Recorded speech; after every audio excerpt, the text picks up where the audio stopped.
Empowerment Show aims to equip individuals with the necessary tools, knowledge, and confidence to make informed decisions and take control of their lives. It also focuses on ensuring access to essential resources and the opportunities.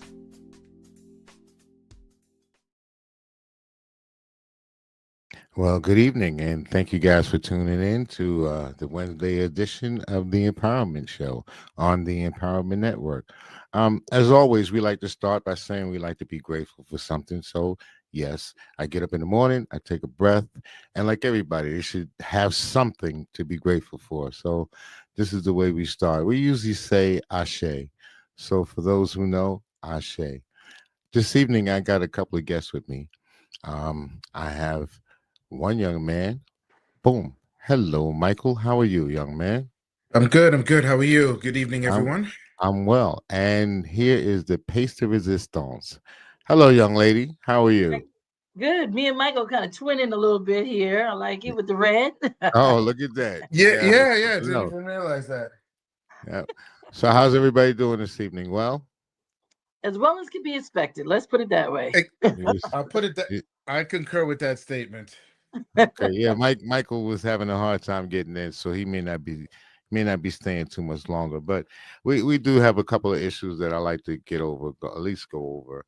I guess we could start with that protest with the 7 million people that protest the King protests. How you guys feel about that? I'll let you take it, Ladies Michael. first. Ladies first. Ladies first. Well, listen, I think you see it in both me and Michael's eyes. Look, I appreciate people going out after the fact and protesting something that we already understood was going to be happening, which is why we worked so hard prior to. I'm just That's just not where I am with it. I want to use my power to register people, making sure we talk to people at a granular level, understanding why they do not care about voting more, so that we can connect. Because I think that's the way to do it, at the polls, instead of waiting until everyone sat out and now protesting all the bad things that we knew would happen. So that's my take. So what do you say that we shouldn't protest? I'm not saying anyone shouldn't do anything. I'm just saying, for me, I'm not there. Okay. Well, do you think protesting I'm sorry, Michael. Protesting, do you think it brings anything about any changes? I mean, because you look at the 1960s and protesting brought a lot of things about with that, and then you have the boycott situation, and that was another form of protest. So, there are nuances to protesting. So I'm just Mike, wondering. I want to just say this. I am not knocking protesting. I think protesting is a necessary thing. It's Mhm. about when and what. You can't let your cousins, your sisters, your aunts sit out in a very important election and then protest afterwards. I think Mhm. for this particular thing, we should have been protesting anyone who didn't want to vote and making sure that they knew that how important this is. Protesting is so instrumental in civil rights, so instrumental. But there's certain things that you got to do when the time is right. So I'm going to leave it there, and I'm going to let Michael come on in, because I Come on can't in, Michael. Let's see anymore what you got to waiting. say about the protest. No, I concur what she's saying, and I share in that sentiment. I think protesting is a means to a democracy, a free society. So one must always, or those who are like-minded, must protest and express their views. I think what Kira's trying to, you could clarify, is just that we've warned everybody during the 2020 election when we even protest then, and we warned you again in the 2024 election, that what's going to happen if you allow certain individual, particularly one key individual, to get into power. Yet it didn't matter. It was kind of frustrating, even though we sent you the warnings, but it shared a sentiment of rage that it didn't matter what we said or warned, that the country still is still a sexist and racist country. And when it was a prosecutor and a uh he was a convict, not a Ellen? convict, a felon, yeah. I mean, clearly he is a flawed candidate, but it didn't matter because they chose him over her. we're not going to go into the nuances. She only had 107 days. She was tied into Biden, et cetera, et cetera. She wiped him clean in the debate stage. She was relatable. She did everything she humanly possible. However, at the end of the day, they didn't think it would happen to them. And I think to Trump's credit, he was able to redirect the anger that you may be having for inflation, cost of living, whatever the case may be, saying it's their fault, not realizing that he was talking about everyone. Unless you're in that social economic bracket, he does not care about you. So regardless of, that's the key thing, is the fact that people, we warned you, you protested, and this is good. I'm glad the No Kings rally within the US and globally, people were just expressing themselves. Well, So we got to transfer that power into elections. Are you able to show up again and again to show up on the midterm elections to show that we want to change the direction of our country and the world in general? well, all I can say to that is when you speak truth to power, we end up with some sort of action. And this is kind of what we need, is some sort of actions. But I have to ask about moving forward now. We talked about what took place with Kamala. I got you. And everybody understood what took place with that. But we got an election coming up on November 4th.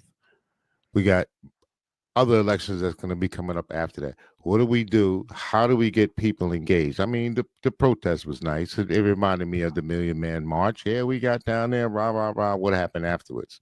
So my question is, the protest, what's going to happen afterwards? Which direction are we going to go now? See, for me, this protest was about protesting what's happening in this administration, right? Something that we've already foreshadowed. So it's the power is in the people to do something more.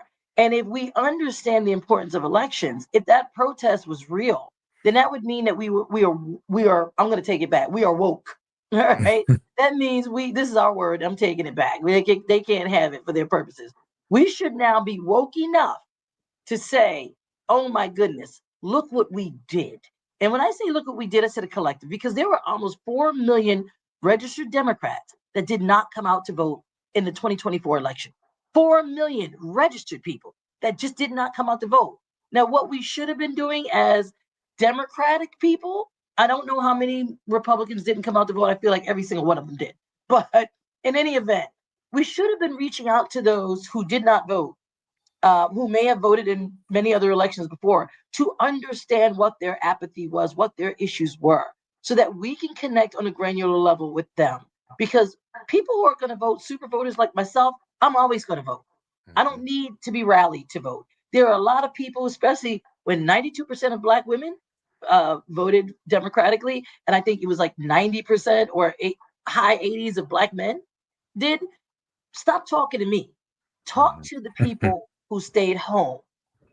And I think if we don't get that type of strategy together, understanding where our messages aren't hitting, understanding how we're missing the levels, the deep layers of challenges that people are facing, because some people feel like no matter who gets in office, my life isn't going to change.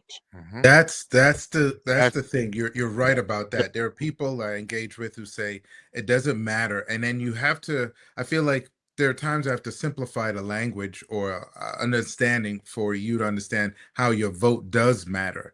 And I think they already know. There's some people who know what their power of the vote is, but look what the other side, opposition, is trying to do: curb your vote. They're changing I fear for the long term of democracy, changing the landscape. So one party rule. I mean, we could just go with the history of dictatorships. This is exactly what they do. And so we have to be mindful and careful of this one party rule, because the value of the vote is so precious, yet they're taking it away as much as they're trying to minute our voices. Yes, they Well, are. you say the one party. I could tell you the one party that seems to be rising up is white supremacy. They've kind of taken off the that's hood. an ideology. Yeah. That's true. But it's That's an an effect. ideology, not a party. It's an effect. It's an effect right now. We see it right now. And Kendall, if You I know, say you. something a little controversial, I'm sorry. I think honestly, some people see that in certain Democratic higher ups as well. Mhm. And I think I really I read Kamala's book 107 Days, and she does talk about how certain resemblances of either very moderate Republicans do seem to ring in certain areas of Democrats. And I think we have to wrestle with that and understand, wait a minute, where are we still exhibiting or feeling racism? Where are Mm. we feeling locked out, left out? You know, I haven't really seen the effort to overly ingratiate the Democratic Party into the Black community or to the Latina community. That's just my opinion. Not saying that it's across the board, but reading certain books like Jean Pierre, Corinne Jean Pierre, the one who switched her after she was Biden's secretary, she Mhm. left the Democratic Party and now is becoming an independent.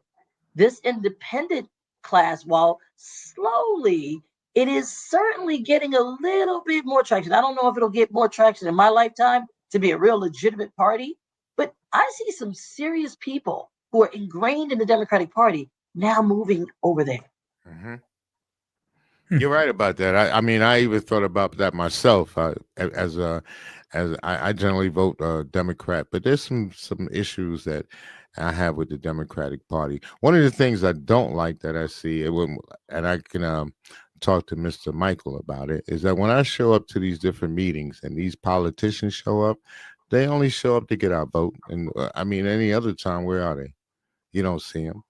You don't know who they are, and unless you actually have some sort of relationship with them where you're going to see them. Other than that, you don't see them. I mean, like I don't want to call names, but I'm going to call a name like Janet Jackson. She comes to the meetings. She just recently joined these organizations. So it's like, well, what are you only doing this because you want to get our vote? So really, I'm tired of people just coming along and give us the whole bunch of propaganda and give us, excuse my friends, the BS. They give us the BS story, and we go along with it. With like we follow the breadcrumbs, and then we pull a lever to vote, and then you never see these guys again. I'm going to defend that notion because I take issue with that when they say candidates only show up for elections. Granted, that may be the optics of it all, and you can hear that even in local elections. And when I mean local, I think of like union elections or so forth like that. In your own municipality, you only see the borough council person only during election year. But as a past elected official, yes, you would see myself in the campaign, but afterwards, there's also work to be done behind the scenes That's true. and building Very true. coalitions. So it's hard to be everywhere. So if you're That's in, very true. I'm using the example of Harrisburg, Pennsylvania, you're in the state capitol doing your work from Monday through Thursday. Yes, you get home on probably on Friday. You're still dealing with constituent services. Saturday, you maybe have to do some public appearances, maybe not the appearance that you happen to be there, but also I have to make sure I'm also taking care of the family, doing laundry, et cetera, because as a legislature, even as a congressman or senator, unless you're making significant bank, you still have to do everything else as It's a regular person. always So it's hard to attend every public event or that you see. Yes, campaign season, you see them more so because they have to massage their individual schedule to meet the demands. But on a regular basis, when that person is doing the work that they need to do and comes with results, or at least express what their frustrations are because they have some, bureaucracy they have to deal with, at least you know that person's advocating. So to your point, you're only probably focusing on a few, but I'll have to say a whole part are doing the best they can with the allowable time that they have. Okay, so let me ask you just a quick question here. So, do you think it's the voters' fault if they don't know who, let's say, their representative is, or do you think it's a representative's fault? I, for me, I would say it could be a kind of both, but put it this way. There are those who are focusing, and you could pick any place in the USA. If I'm commuting to work, Wherever I am, I'm just commuting for work. I come home, I have to address family issues, children, the house, whatever the case may be. I'm not going to be inundated with the everyday who's my legislature unless a situation arises similar to your homeowner or renter. You're not going to know the dealings of your renters or home insurance until something happens. Then you get to know, oh, let me find my agent. Why? Because you're inundated with everyday stuff. So the only time you're going to see about a legislator or politician is through your mailer if you're interested. Sometimes you look at it, junk mail, you throw it away. Unless an issue arises you're in your home or your community, then you're going to be more proactive. Okay, And I I'm want not. to add to that, I'm sorry. Kendall. Go ahead. So I first of all, I agree with everything Michael said. And I know me, when I was running for office in a statewide race, it was 1000% exhausting. I could never keep that up through an entire year. I wouldn't be here to talk. Let's put it that way. Well, I was talking more on a local level because No, no, I could throw out yeah. names like Tara Probst. Now, for whatever reason, Tara Probst seems to be everywhere. In Harrisburg, she's at every parade, she's at every meeting. She Okay. seems to be all over and everywhere. And that everybody was the knows point. Tara Probst. Yeah. Just like I can say Tamiko Patterson. Everybody knows Tamiko Patterson, right? Yeah. So I don't think that people know her just because of who she is. I think these people actually reach out to go say, hey, this is who I am. Can I help you? Do you need any assistance? And they show I up. get what you're saying. You And I get Yeah, what yeah. That's what I mean. And I don't want to live there. We No, got no, some no. other We won't subjects. live there. I think you're Yeah. right. Let's just put it this way. I think you're right. I think the people who are true public servants that go out and make sure that they show their face and do the work. Now, I don't know if Tamiko is a elected official, but She's not. there are different. You got to fundraise. You got to actually pass legislation if you're in the legislator, or you got to do something on council. You've got to be able to work in that, and those things are a lot. But I agree with you. You've got to spend time in your calendar making sure you show up. Showing up is so important. And I'm the person that, like, when I show up, the problem is I don't know how to be a good politician that way because they're like, get in, get out. I'm like there for hours. Well, yeah. I say. So that goes to I've your been point. with you. Yeah, no, that's true because you need a good support staff, support to handle the stuff that you can't behind the scenes. And to your point, Miss Gray, is the fact that when you do go to public events, you need someone like after you speak and do the pictures and talk, you need someone to pull you away because you had another event to go to and give you some hot tea because your throat is sore throat. I remember you on the campaign trail. You were just on the go and you were very enthusiastic, and I still have high praises for you. So I'm just but waiting for you to run again, honestly. yeah, exactly. In You due know. time, I'm we just have sure. to But always I sit back and gotta play re-strategize. host because the clock is ticking, and my man said he only had a minute or two. So I like to touch a couple of other subjects. Recently, you had the Nazi chat that went on. Did you guys hear about that? The posting? Did we? Yeah. So what'd you think about that? I'm gonna let Michael go first because Go I ahead, got Mike. a lot of choice words for that one. I'm sure. You know, there's no surprise that is there. Now, I'm not going to stain the entire Republican Party. I'm not going to stain it like I don't want to. You don't stain the whole party, but there are elements. Why? Because they feel like they could say they've been emboldened by their current leader. It's unfortunate that he is allowing that because he said it himself. He has people that work for him who say it, and people he wants to he puts in place, either nominated or whatever the case may be, they say it. So it does not surprise me. So when you see the chatter, like, and is that news? Because I wasn't shocked, because that's the element of certain aspects of the Republican Party. It's just some are racist. Again, unfortunately, they stain the entire party, but it's those elements, but not the entire program. Because I like to remind myself too that there's various programs and laws and policies that we all have benefited, either whether from a Republican branch or a Democratic branch. We just have to acknowledge that that happens. But to have those elements in there, it's just okay. No surprise there. Kendall, I was disgusted. And I'm not disgusted by surprise because I understand There are Mhm. racist people in America. It's just a Mhm. real thing.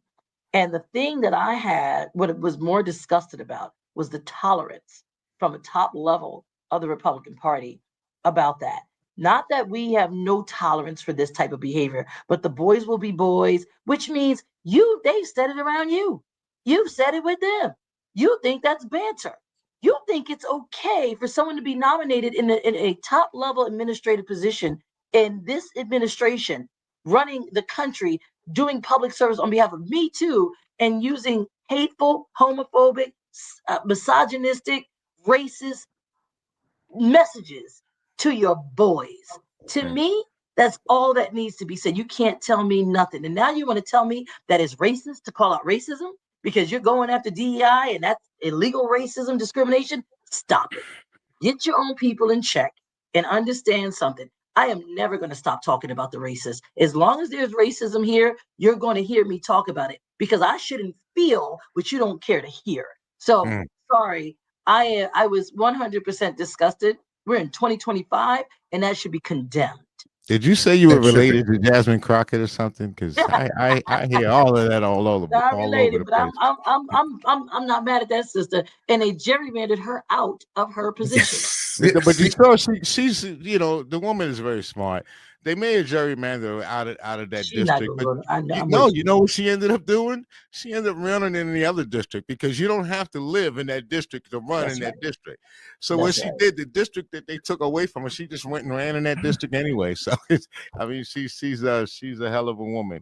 Yes. $40 billion. $40 billion went to Argentina. Now, I thought it was 50.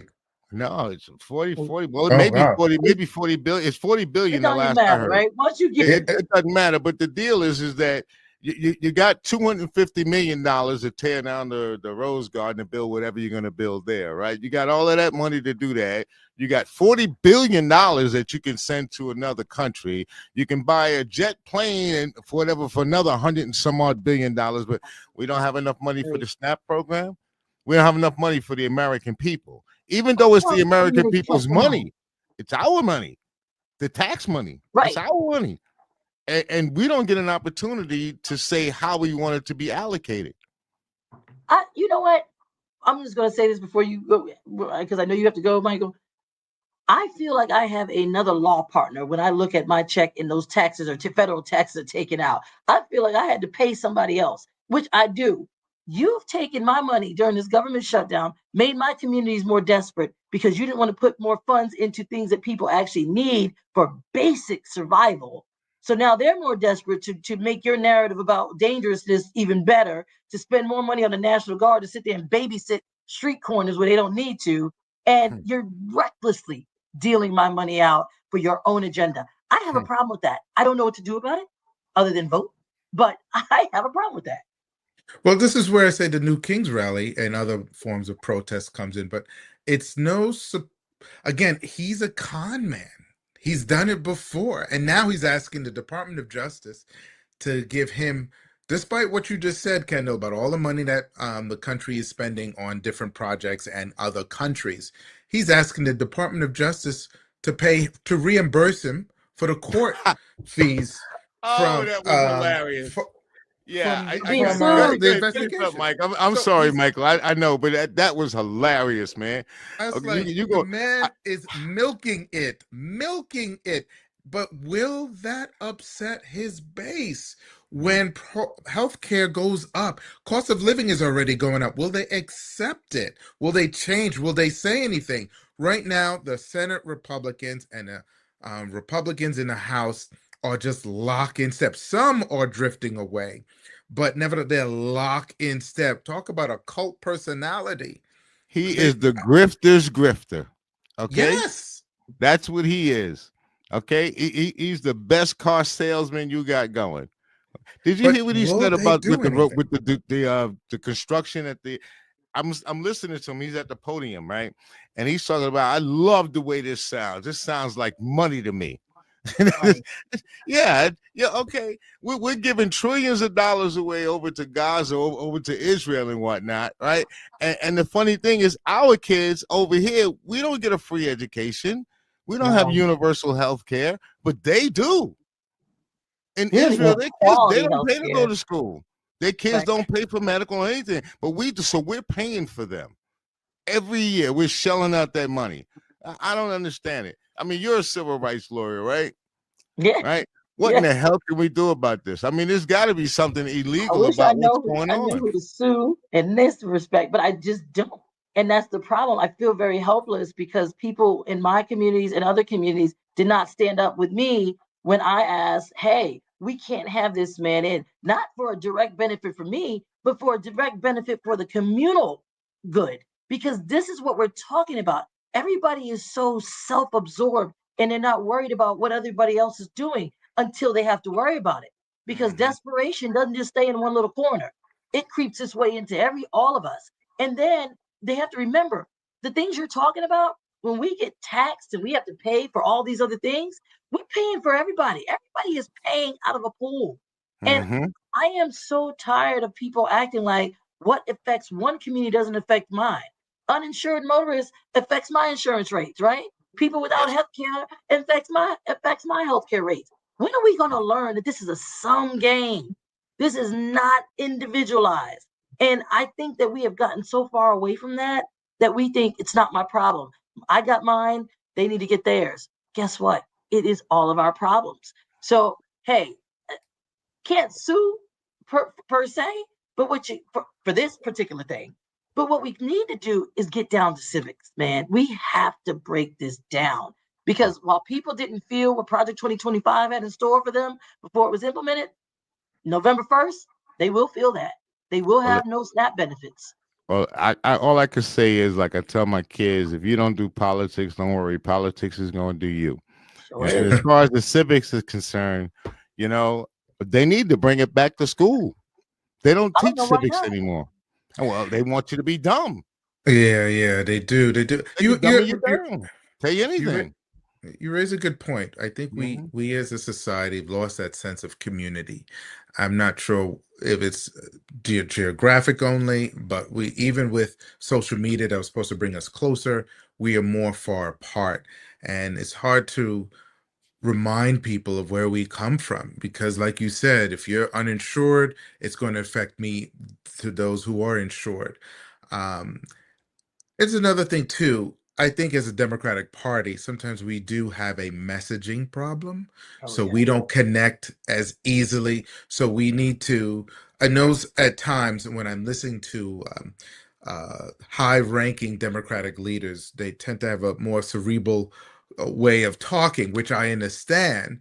And you could do that in the chambers of Congress when you're talking to other leaders and heads of state, et cetera, et cetera. But when you come on certain shows, like either the Sunday morning talk shows or you're doing a one-on-one interview on the late night shows, and when you're one-on-one in your own community, you have to simplify the message so they too, the residents and how social media captures it to take the sensible sound bites that people could learn because people have a short time span. But I think we do have a messaging problem, and I respect Senator Schumer, but there are times when he's talking, I'm like, you already lost me once you said hello. I think if he knows the issue, he could easily not delegate, yeah, delegate a responsibility to someone else to talk about the issues of certain things. I'm that's just my opinion in order to attract and to remind people the sense of community that we have. All right, Yeah. we're gonna take a little break. Mike, thank you very much for Oh, wait coming a minute, on. I know Mike. your time is short. No, really, No. we really appreciate him coming on. Honestly. Okay, so what we're gonna do, I gotta pay the bills. It All costs right. me money, and You you can't know, stay with so Mike. so thanks a lot, Mike, for coming All on. right, thank you, Miss And Gray. we will Hopefully, we'll connect again soon. and Yes. we'll be back. We'll be back in about 30 seconds. All right.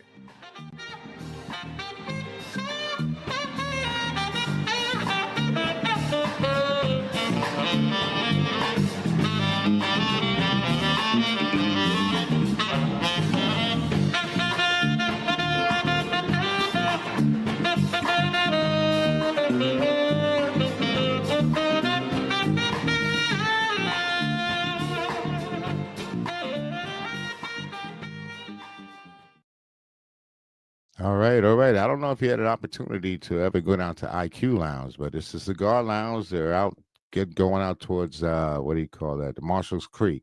It's a pretty cool place. They play spades. They have spade tournaments and Ooh. domino tournaments. They have what do they call it? Throwback Thursday and all kind of good stuff there. DJ bar. It's really cool, especially if you like cigars. It's a real cool place. I like spades. I hear you. I hear you. I like spades too. I want to thank Michael. I want to thank him again for coming on, Michael DeRosier, and hopefully we have him come back again. He's, as you can see, he's very articulate. He has a lot to talk about, and I'm always glad to have him around. I think he's a good brother. So, just to get back to a little bit what we were talking about, I wanted to ask you about Mr. George Santos. Let's go. Let's go. How? Didn't the man plead guilty? How? I don't understand it. How? He not only pled guilty, but he pled guilty to defrauding the American public and using his position to do so.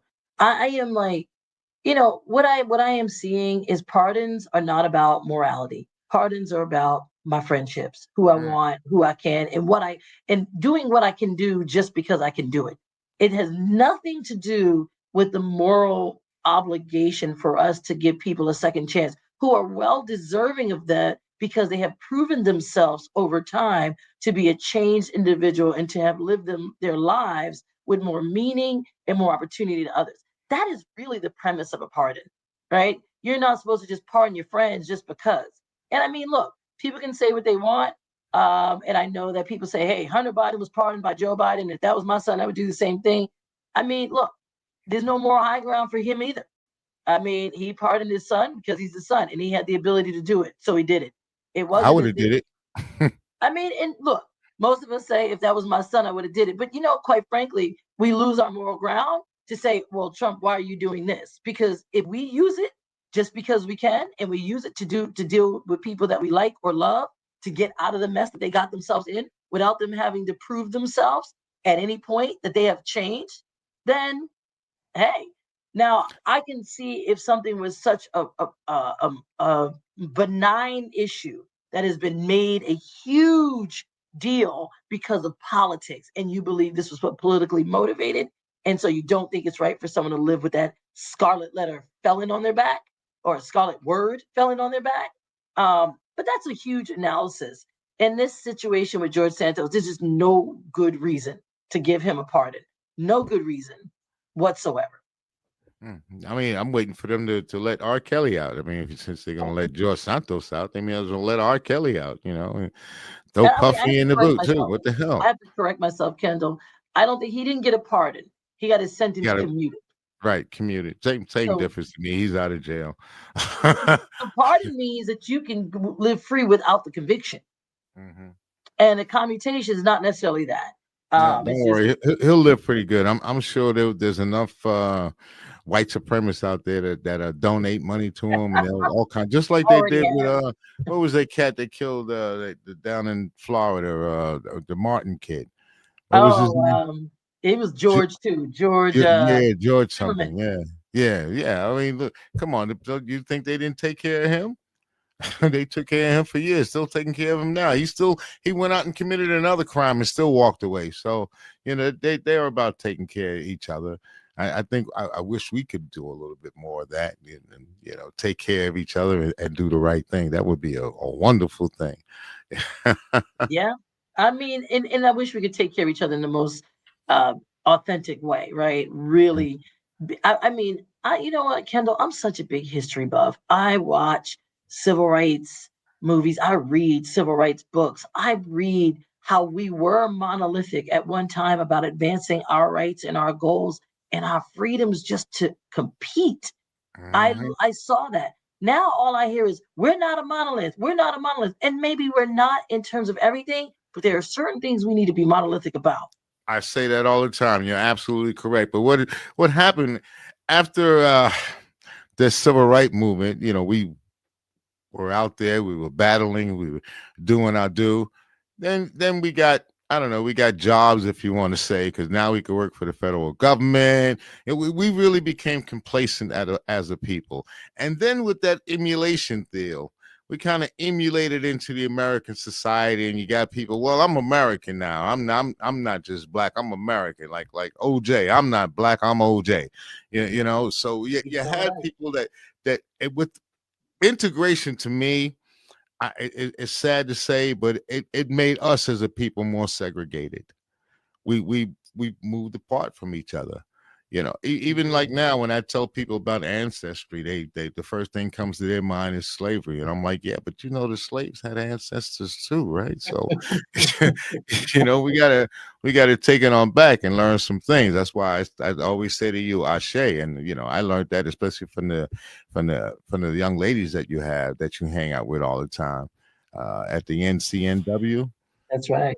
Well, those ladies, they're very powerful. And a matter of fact, what I'm finding here in America is that the African American woman here is the most educated and becoming the most feared. I think that's why they like to talk down, like with Jasmine Crockett, like Kamala Harris, Obama, Miss Obama. You know, all of these different yourself that they want to talk down and keep you down. So That's this right. way they can't see the real power that you have because you guys got a lot of power, man. I see it, and you do it quietly.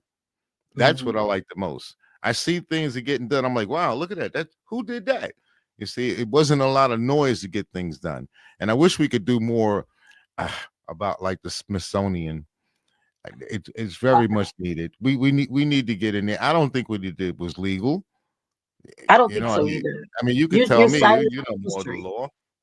Right. So I think that there are issues with the way he is taking away history, freedoms of speech, because a museum is able to tell truths that actually happened in very art formed ways.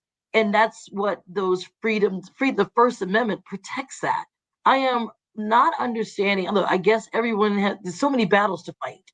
Um, the fact that our history is being erased seems to be the lowest battle on the totem pole. We seem not to have that fight. I mean, immigration, they've got their lawyers, they got their people at the forefront. Um, other things have got, lawyers that are battle tested and pushing forward, especially, as it relates to map drawing, redistricting, and other things. But it seems like, excuse me, the erasure of history is something that we are not picking up at this moment. And if we allow it to happen now, let me clarify this. In Philadelphia, we are fighting for that. Mhm. We just had a lot of protests under the ATTAC organization, ATAC. They had put up information about Thomas Jefferson on the mall, the mall that's Independence Mall here in Mhm. Philadelphia. It's the federal property that had a agreement with the city to put federal in federal kind of artifacts on that property.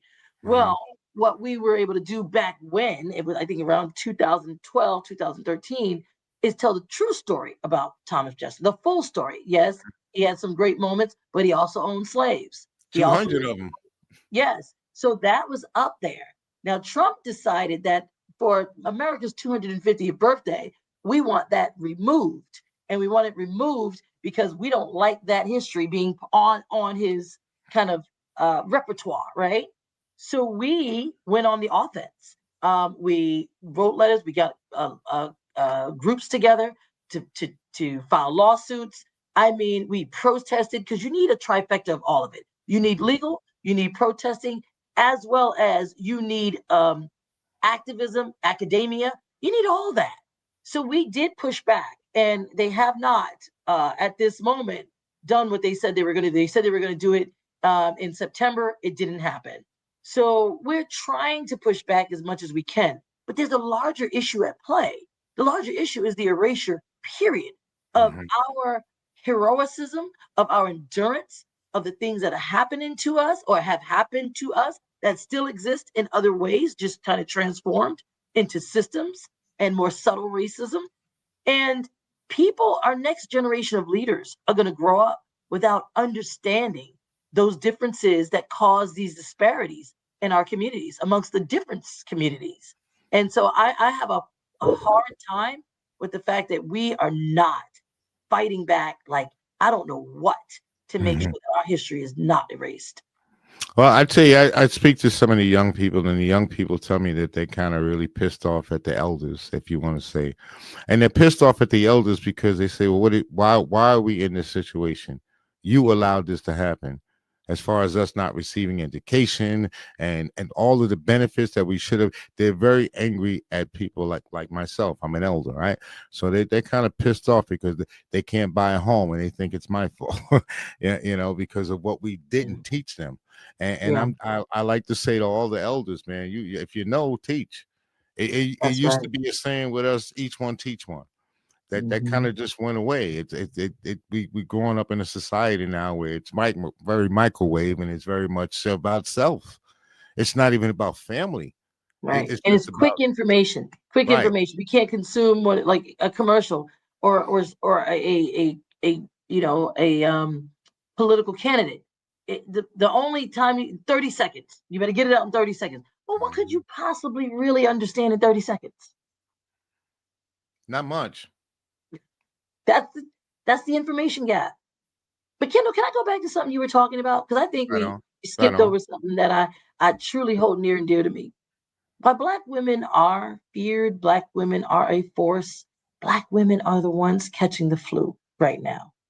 There Right. are over 300,000 Black women who have suffered the consequences of this, of being loyal to a party, being in government, like you talked about when we had, fought and we were able to get those good jobs that provided the stability, that provided the net, if you will, so that we wouldn't have to live under so much stress. We had a stable job that we could work as well as take care of the kids and take care of the home. Those are being driven away in the hundreds of thousands. And Right. so when you do that to Black women, you place them in a vulnerable space. We place them in a space where they can't actively use their voice as well as they could when they had that rug underneath them, when they had the backbone. Most women and a lot of women are single household women, heads of single households. And so, if that's the case, how are they going to survive now without that one job that provided everything? Now they may have to get two jobs that provided everything. And that does not leave enough time to cultivate and truly make sure that you uh, make sure that you're there and are nurturing your children so that they can grow up and be very productive and healthy adults, emotionally intelligent. I think this is a time where we have to step up as women and as organizations and as men. We have to use all of our social capital to help these other women, but we have to start getting HR professionals so we can come together and say, what are the experiences and expertise that we have in our community? What can we cultivate and use to be entrepreneurs with those things and use it for our communities? Did I lose you, Kendall? Oh no. Oh, Hey, I'm just I here didn't see you. at the moment. I'm right here. Just that I like to zoom in on you this way. You talking especially to the audience. Oh man, thanks. I wish I would have known that because I was just on a roll with that. I am seriously trying to connect with many of our organizations. Look, we have structure. We have the D9. We have the Masons. We have the Eastern Stars. We have the Links. We have so many different organizations that we can use to tap into to lift up and uplift Black women in this moment, but also to make sure that we understand that we have a unique skill. We didn't sit there in that government and learn everything and be the person that is doing the work for nothing. They are going to feel us being gone. And if we don't understand that and use that for our own people in this moment, I don't know what else. I think there are going to be so many Black women that are going to be entrepreneurs at this time. And now I'll tell you, 10 years from now, you're going to see a difference in business owners and the types of business that are coming and the types of people that we market and target to help. I can't wait for that moment, but right now we need to cultivate that understanding and awareness that Black women are suffering because we're in our vulnerable bag. But once we get out of that through thoughtful, intentional, strategic awareness of our strengths, of our abilities, of our talents, of our expertise, of our experience, that's when we're going to see a shift. Again, Ashe. Had to get that plug button. You know, I tell you, we also have organizations for young men as well. The thing I've always had a problem with is I don't like the segregation. I think we should be more in tune to family organizations, organizations that if you're gonna say the black family, okay. And I use the term black, and I can still use the term Africa. I know Africa was, just in case people don't know, I know you like history, but Africa was named after a Greek guy. His name was Africanus, and he defeated Hannibal. And at the time, they decided to name the whole continent Africa. But the original name is called Alkebulan, and that Oh, means the Garden of Eden. Just a little touch of history there. thank you for that. Well, I tell you, I like talking to my ancestors, man, and That's they over right. there. They way over there, so I have to talk to my ancestors. Yeah. But on that note, I'm gonna cut this conversation short because, like I said, I got to pay the bills. I do apologize, and it's always great to have you on. Thank you so much, Kendall. I like to do these little sound effects. It's kind of cool. So really, when you get an opportunity, we like you to come back on and we can chit chat a little bit more. Especially when we start talking about the black women, you seem to be very passionate about that. I can understand that. Hopefully so. Hey, I tell you a little funny story. I'm in a supermarket one day, and I think I had a piece of chocolate candy in my hand. So there was a woman behind me. She says, "You really, really like chocolate?" I said, "Every day when I look in the mirror." You better know it. Kendall, listen, thank you for being such a wonderful community person, community spokesperson, and someone who's always reaching out and connecting us no matter where we are in this state. I really appreciate you. Right on. All right, so we're gonna end this. Like I said, I'm gonna say Ashe, and here's your applause. Ashe. Ashe. All righty. Bye-bye. Take care, baby. Peace.